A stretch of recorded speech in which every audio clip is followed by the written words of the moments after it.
Well, hello everybody. This is another episode of Ghostbuster Builders. I've got some more improvements for my proton pack, which I'm posting up on YouTube right now.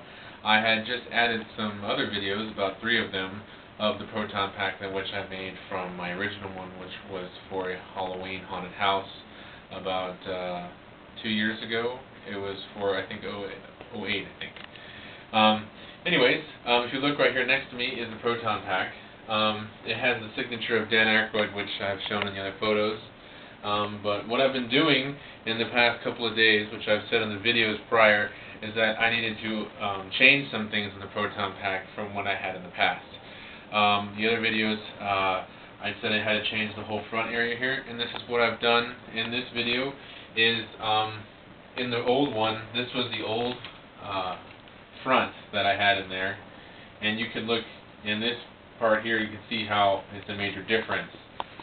It makes it look a lot more of what it was in the video, or the movie, I mean, for Ghostbusters.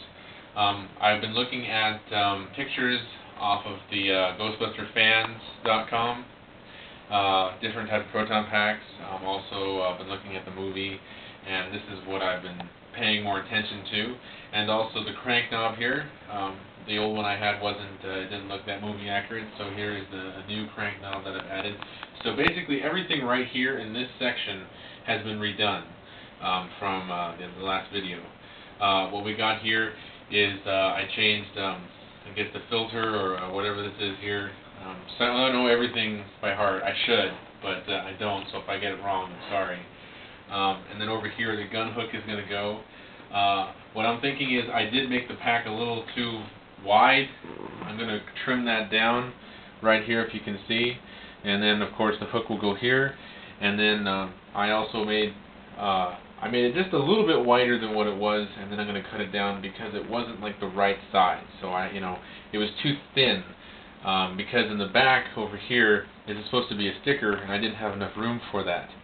So now that I've made more room in the back, now there's room to fit this. And the other thing that I need to do is I need to change this. This whole tube part here, I have to take off, and I need to move forward because I guess this goes in front of this, like a wood backing here. It's supposed to stick out forward, and I need to change this. This bracket here that you can pick up at Home Depot or anywhere, it's just used to hold like a PVC pipe to the wall or anything, and you can move it up here.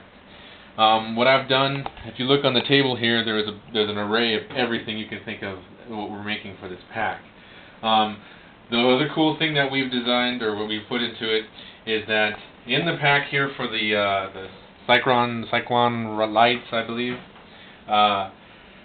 this is Christmas lights. Just an LED Christmas light that has interchangeable lights. And then up here, if you can see in the photo, or in the picture here, and also photos that I'll put up, is that it is a PC case lighting, and this really will show you exactly that it really is nothing but, PC case light. So hopefully you get a look at that. But what we've done also today is we've changed it to where I used to have buttons just to hit on the proton pack, to now actually changing it to the gun itself, to doing a switch. Down here we have more wires of every kind because we're adding different things to this proton pack. But here is the switch that we have hanging out, if you can see right here. And when you flip the switch, it's supposed to activate a noise, but I don't have that yet. But we've got this part covered to where you can see how it lights up, just like the movie does. This has adjustable settings here to change the rotation of the lights. It's just on that one for right now. And then, of course, the setting for the blue right here on the side. This is also cool because it's adjustable, because let's say I don't want that one, you can change different kinds.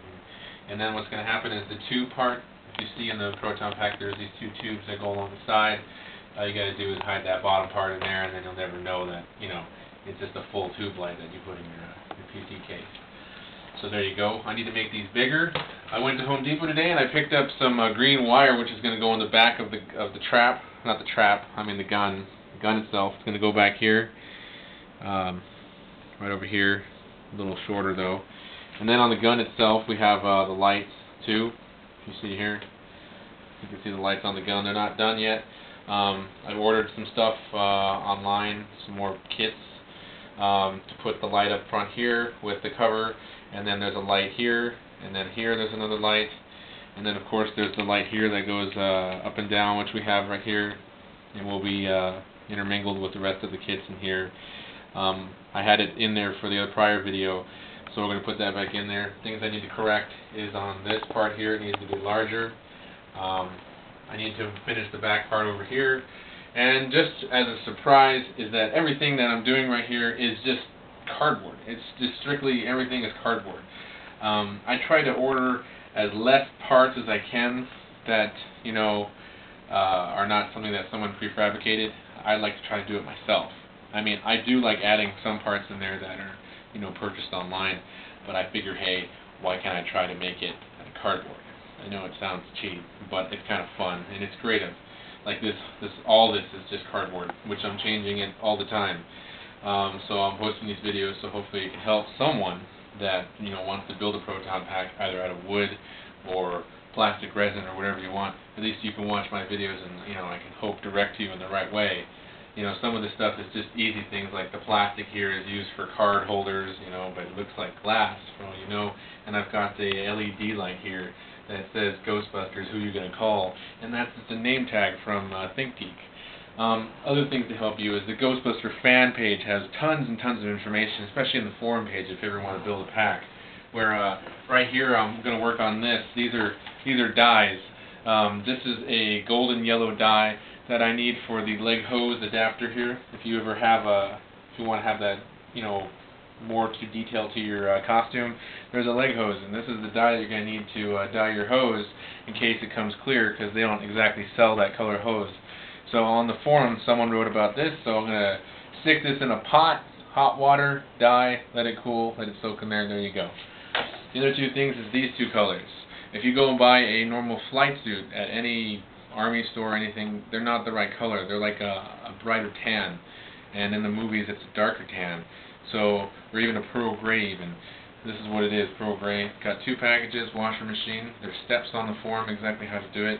So hopefully this, you know, you can see exactly what to buy, which is I'm going to work on this soon. Some of these lights we also use phone line. We use phone line. Phone line does hold an electrical, what do you call it, a current in it, and you can use that for some of these little LED lights. You know, we went to what was it, the Radio Shack, and bought a huge spool of wire. This is all the wire that goes into this gun, you know, all the way down to this, you know. So most of these pieces you can pick up for 20 bucks, sometimes under 20 bucks. So you just gotta look around for it. An airplane light kit, PC case lighting Christmas lights. You know, if you do it right, it looks professional, it looks darn good. So I'm going to put in the comments. Hopefully if you do want to comment me, I can comment back and give you the links to everything that I have here, or where to purchase some of the stuff if you ever do want to. You know, even I have a sound kit here, this little sound kit.